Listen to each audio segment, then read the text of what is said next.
Sup? If you got Snapchat, go ahead. If you still using Snapchat, go ahead and unsubscribe. Go ahead and stop liking my videos, stop sharing my videos, stop commenting on my videos. You know what I mean? If you still using Snapchat in 2024, that's dead. That's hell. I don't even know if Snapchat is still good. I think I still have it on my phone. I'm gonna go ahead and delete that. Sup though. We've exiled him now. He will never be allowed back. Right. Not after it. It was extremely late at night. My parents were out and I was left alone in the house. For the past couple of weeks, my uncle had been staying around for the winter holiday. First of all, your uncle look crazy as shit. And I was thinking to myself, why are you looking at your uncle like that? Because go back. Why? Look at her face. Why is she looking at it? He must be on some sus shit. Around for the winter holiday.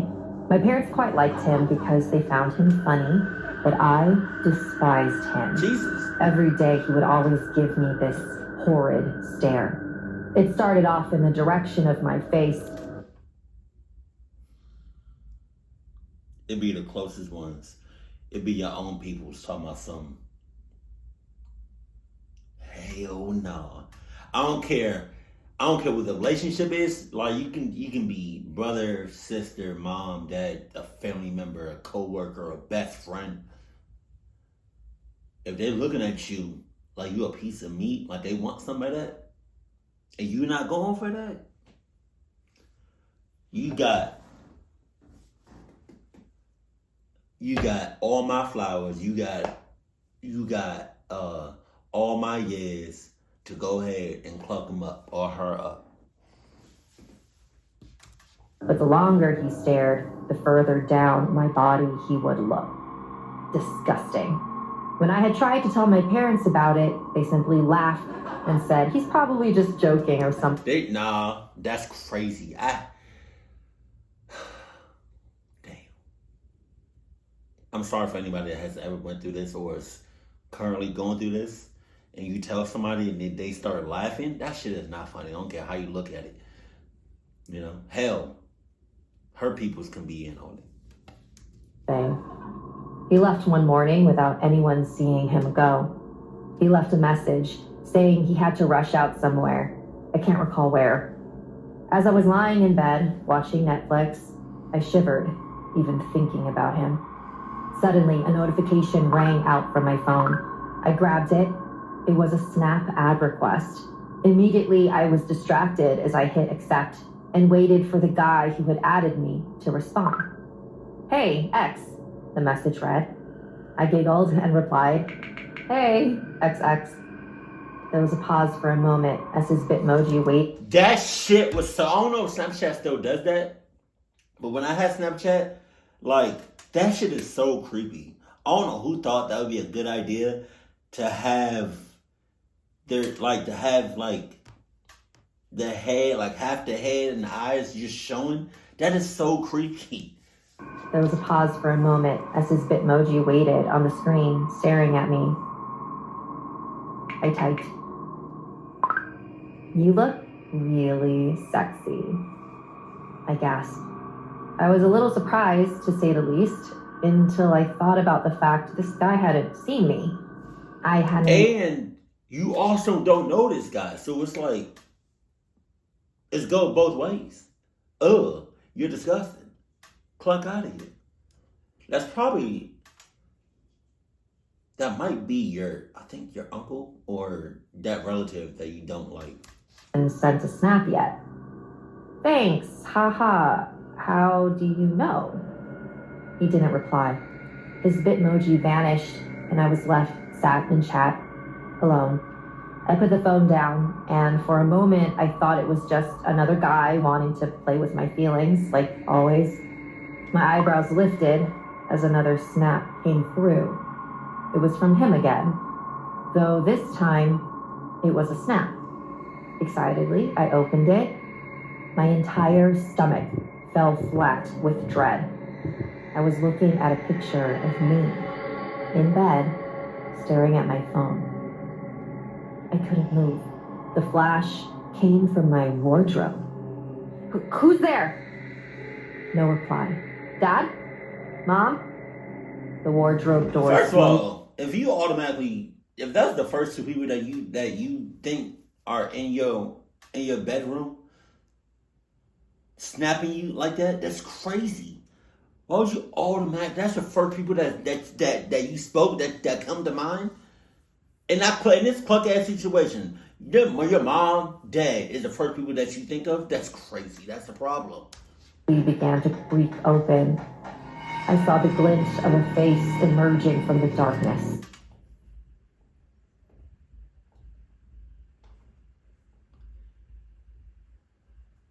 You got my permission to beat his ass. My uncle stared at me. His mouth widened into a thick and revolting grin. Hello, Jane. Carefully, he crawled out of the wardrobe, stretching as he placed each foot one by one onto the floor. He let the phone drop to the floor. I've been so patient. I stared at him, my eyes filled with terror. I quivered and shrank back, slinking to the other side of the bed as I tried to distance myself from him. Go back. No, because that did not look like that. That thing right here did not look like that. Go back a couple scenes. Go back. Come on. Keep going back. Oh, I'm not even going back. I wasn't even going back. I was just staying still. That thing looked like a clown from right here. Jesus Christ. Under the covers, I held my phone. I began recording a voice message. You're a freak. She recorded a voice message? And this says 3 true Snapchat horror stories. Come on. Put the real voice message in here. He cackled and shifted about in place. Oh, how excited you make me. How excited you've always made me. His laugh came to an abrupt halt as his face dropped in its expression. He looked at me hungrily. I felt tears begin to well in my eyes as I reached the end of the bed. I had to stand up. As I left the safety net of my covers, I swept back until my... What the hell you jumped the covers for? Ass? I touched the wall. He smirked. Where do you go now, Jane? He began reaching into his pocket. Don't! I shrieked. He ignored me and continued to stare as he inched towards the bed. Soon enough, he reached it and clambered on top, moving slowly, carefully, as if to not... Bro. The second I saw that bald-headed ass nigga head from out, like, the second I saw his bald-head ass creeping out my wardrobe, out my closet, I would have beat his ass. What is taking you so long to find? I'm sure you got something in your room to do some damage. Me. His hand stayed in his pocket, locked in, waiting. 2 days, Jane. I've been waiting 2 days in that bloody wardrobe, but I did it for you. To be honest, he's been waiting longer than that. Lord only knows how long he's been really waiting. In 2 days? You wasn't thirsty? Hungry? Hell no. Can't you see that?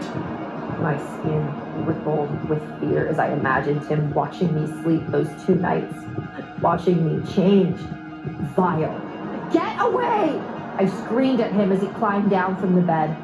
He stood in front of me. For a moment, he said nothing. Hold on now. Go back. Go back, because this beat kind of fire. Hold on now.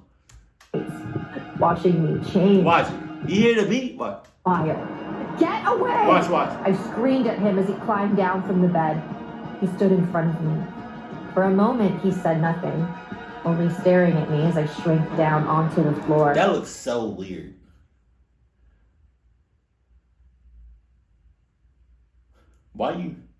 That looks so weird.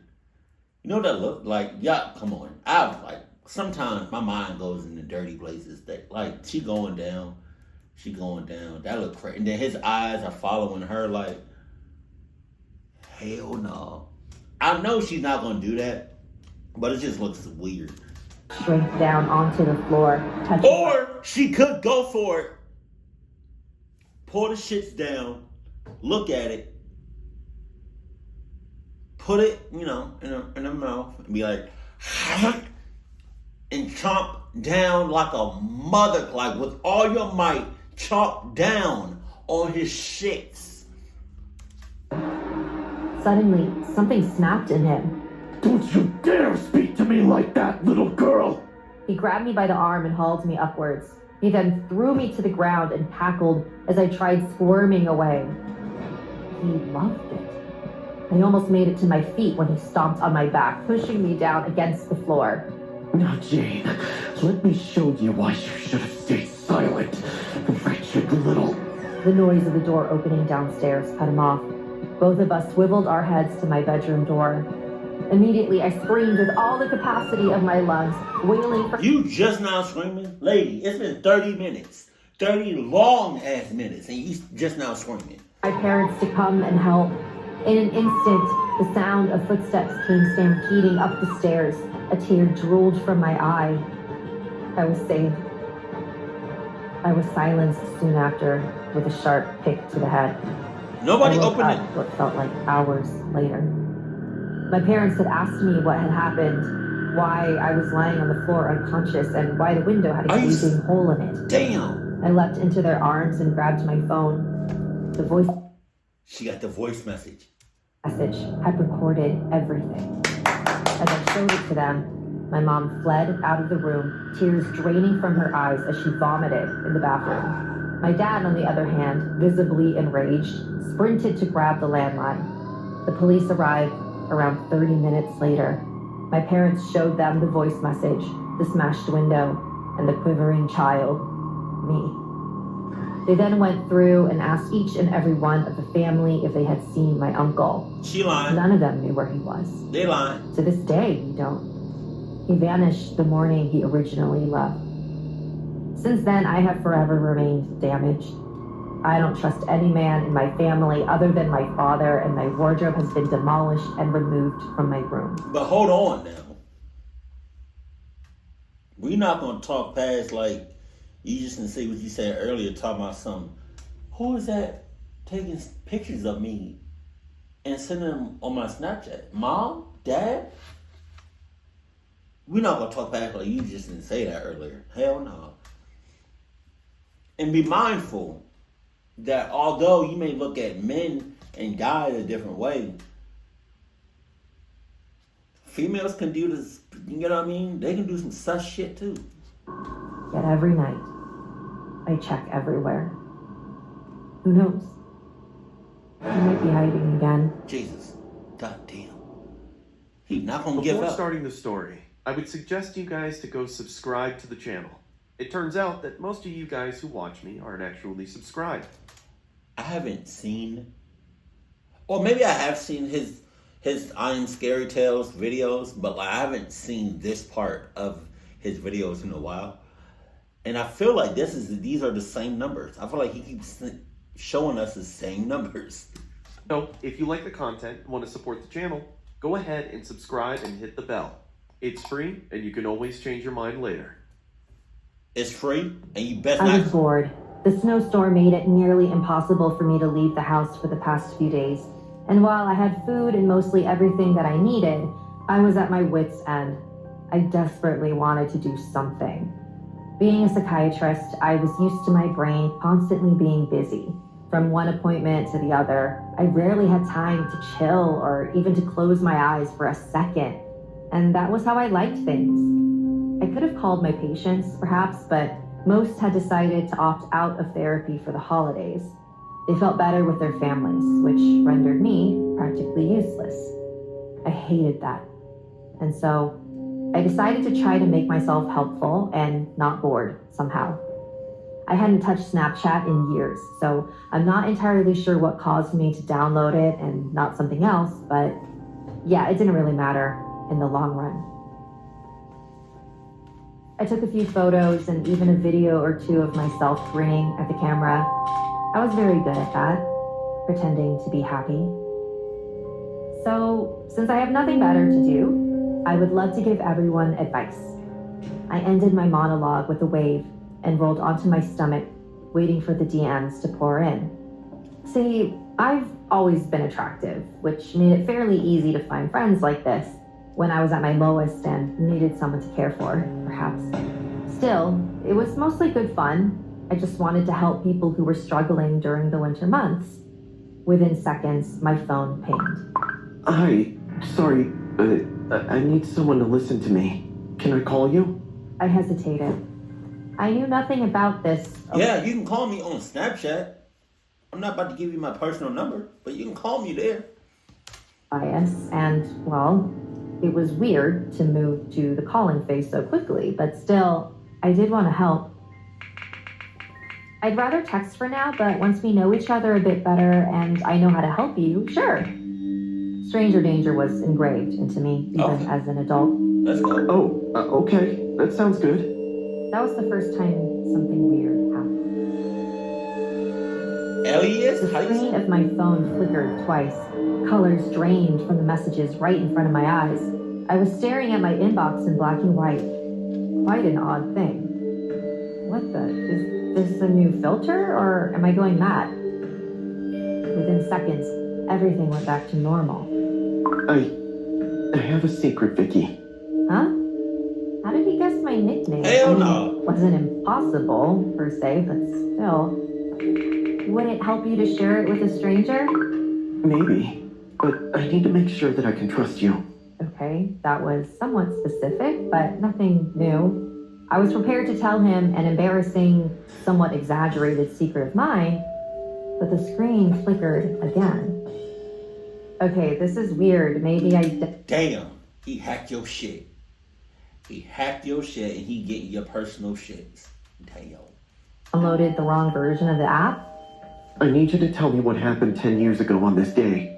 Oh, I mean, that was easy. I was in high school, probably getting ready for prom. I didn't remember exactly what I must have been doing, of course, but still. I was in high school like most other teens my age, probably out shopping. Yes? That's enough information for me. Okay, that was a bit odd. I tried to rack my brain, but nothing in particular came up. Maybe this Elias was an old friend who found me and decided to pull a prank on me? Hell no. I mean, it wasn't that hard to find me, I guess. I was all over social media with my other accounts, so... Are you sure? Yep. Okay. But how can I trust you if you're not willing to tell me everything about you? The word everything was glitching in and out of the text. I swallowed hard. Something really was weird. Sorry, but I can't help you then. I need to go now. Bye.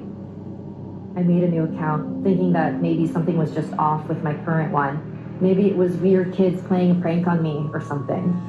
No matter what I tried to post, there was a strange filter stuck on my face. It said liar with skulls around it. Okay, maybe some people don't realize that Halloween has been over for months now? Vicky! I threw my phone on the ground, frightened. A distorted voice, quiet but almost familiar, came from my phone. Where had I heard it before?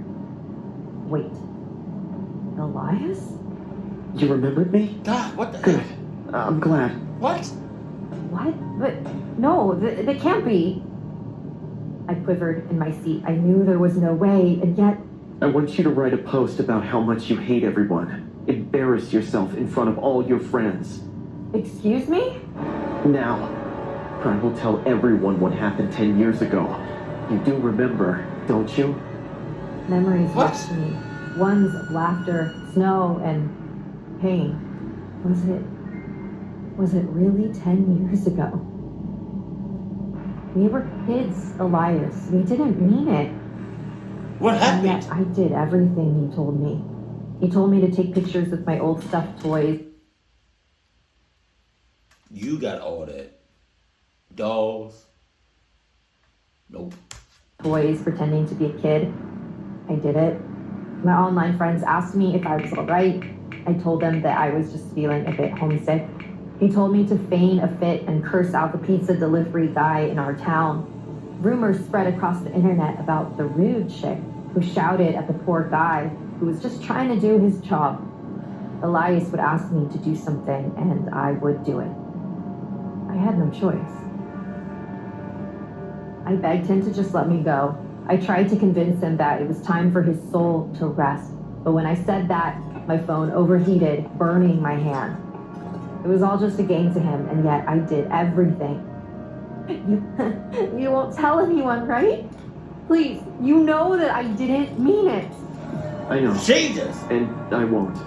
I felt relieved. I knew that what I'd done 10 years ago was wrong, but I didn't want anyone else to know. The hell did It you was a do? prank anyway. It wasn't my Oh my fault, God. Elias. But you will.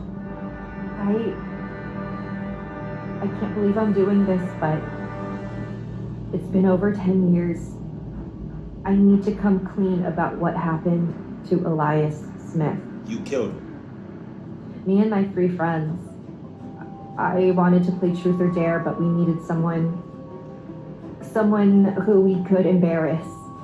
We were too cool to do stupid things like kiss each other or something, and so we chose Elias, who was the loser of our class. He had a crush on me.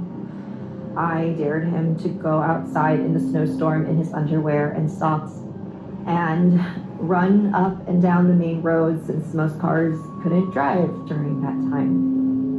I told him that if he did it, I'd date him, though I was just lying. Elias, he went out, but he never made it back. Damn. To this day, he's missing, and we have no idea what had happened to him. I'm sorry, Elias, I really am. I became a psychiatrist to deal with this, to help people who were like you. But all I've ever been is a big hypocrite, a disgusting bully. You cluck ass. And now you've taken everything from me. Are you happy? Is he dead? Like, is that what he looks like? Or is he dead? Hell no. What the fuck is going on? There's not a day I wake up without thinking that life is really mysterious. From the moment you wake up every day, you don't know how your life can change from one moment to the next. You don't know if something special will happen to you, if your life will take a turn, or if it will be just another normal, boring day. Another thing you don't know either is if it will be the worst day of your life. That day, the worst day of my life, caught me totally off guard, and believe it or not, it started with a simple Snapchat message. It all started during a normal weekday night. My husband, Ethan, is a doctor and usually works night hours, so I tend to spend my nights alone. At first, I was quite worried about it, but over time, I got used to it and just went on with my life. I admit that I even benefited from this, since being a writer, I had the whole house to myself and I could concentrate more easily. That night, I was gonna take it easy. I was just gonna eat, go to sleep, as I was very tired and wanted to see my husband in the morning. After dinner, I was about to go take a shower when a Snapchat message caught my attention. When I saw the message, it was from an unknown person who was following each other and my husband. Once I accepted the message request, I read it, and a sudden feeling of panic came over me. The message said that I had to go to the hospital as soon as possible, as an unstable patient attacked Ethan, so he was in serious condition. Almost without hesitation, I ran to get my car keys and go see my husband, but something caught my attention. Normally, I would have rushed over, desperate to see what was wrong with Ethan, but that night, I can't explain why, but when I saw a news item on TV, I just stared at it for a few seconds. On the news, a young reporter said that kidnapping cases were increasing exponentially in the state and that we must take all possible precautions to avoid being another victim. Feeling even guilty for doubting the man on Snapchat, I called my husband, but no one picked up. I rushed to the front door of my house, but as I was about to open it, something popped into my head. At first, I thought they had no way to contact me besides Snapchat, since Ethan had his phone blocked and no one could find out my number. But Ethan has my number in case of an emergency. Why would they have to look me up on Snapchat? Before opening the exit door, I decided to write another message to the guy on Snapchat. I asked him for a picture of Ethan on the gurney to confirm that what he was telling me was real. Up until that point, the guy on Snapchat, who was supposedly a coworker of Ethan's, had been replying to me pretty quickly, as if he was paying attention to my messages. But at that moment when I doubted him, something changed. Instead of a message, I received a picture. Oh, shit. That was a picture taken at this moment. The picture was of the front door of my house, and through the little window in the door, you could see the back of my head. Damn. Shocked by what I had just seen, I looked out the window of the door and saw them. There were two silhouettes in the dark, standing there, looking in my direction, unafraid that I would see them. I ran to the dining room where I knew they couldn't see me and quickly called the police. At that very moment, the power in the house went out and the glass in the front and back windows shattered. Someone wanted to hurt me, and it wasn't just one person.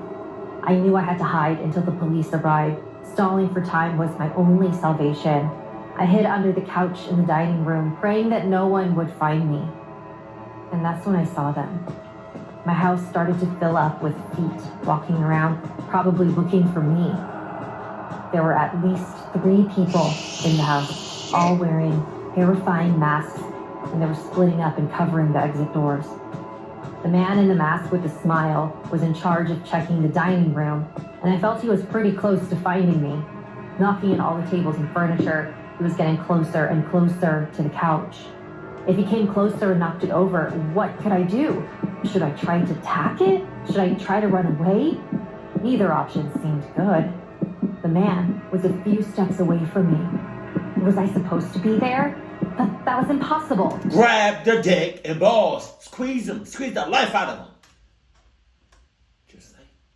The chair had cloth on the bottom that gave the impression that the base was touching the ground.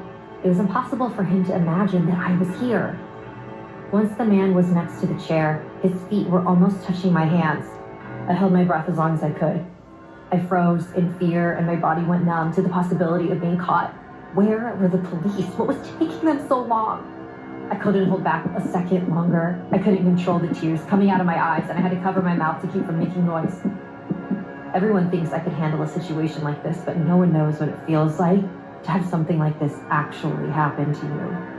I wanted to scream, to run, cry. I was panicking next to a man who was looking for me to do who knows what to me. Suddenly, I felt an impact on the couch. Had I been discovered? No, the impact was different. The man who was looking for me kicked it in frustration. She's not here either. I searched the whole dining room. We should leave. I think she's called the police. I made it. They weren't finding me. I breathed a sigh of relief as the man sat on the couch above me. I closed my eyes waiting for them to leave. As they said, the police would be here any minute. The man above cut the call short, and I heard him begin to type a message.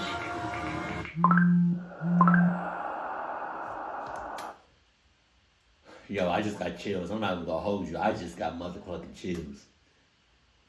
Why does, you know what doesn't make any sense? You put your phone on vibrate, but the vibrating sound still makes, like when your phone vibrates from like a phone call or a text or a notification, it still makes noise. That shit is weird.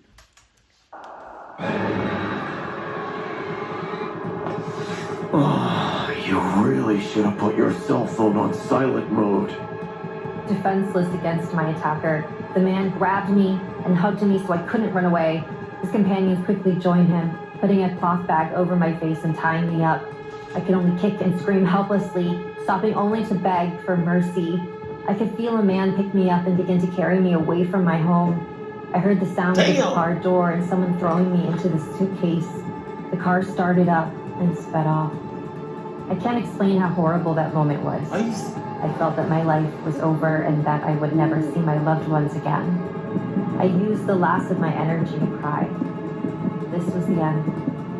Suddenly, I felt a loud bang in the car and I hurt my head hitting the back of the trunk. Dizzy, I heard gunshots and saw how a few seconds later, someone opened the trunk. They weren't the men in the masks, they were cops. Apparently, I was not the only person who called the police, as my neighbors also saw strange people in front of my house and alerted them as well. I was taken to the hospital where, ironically, I met my husband, who was safe and sound. I told him everything that happened, and at that moment he realized he didn't have his cell phone and hadn't found it all day. Regarding the You telegram, didn't have your cell phone. Sus. and I didn't know him. I just followed him back a few weeks ago. At that moment, I realized that all the kidnappings were coldly planned and carried out with time and patience. I was also about to be a victim of these people, but somehow I survived. I'll tell you the truth, I don't really have a moral or anything from the story.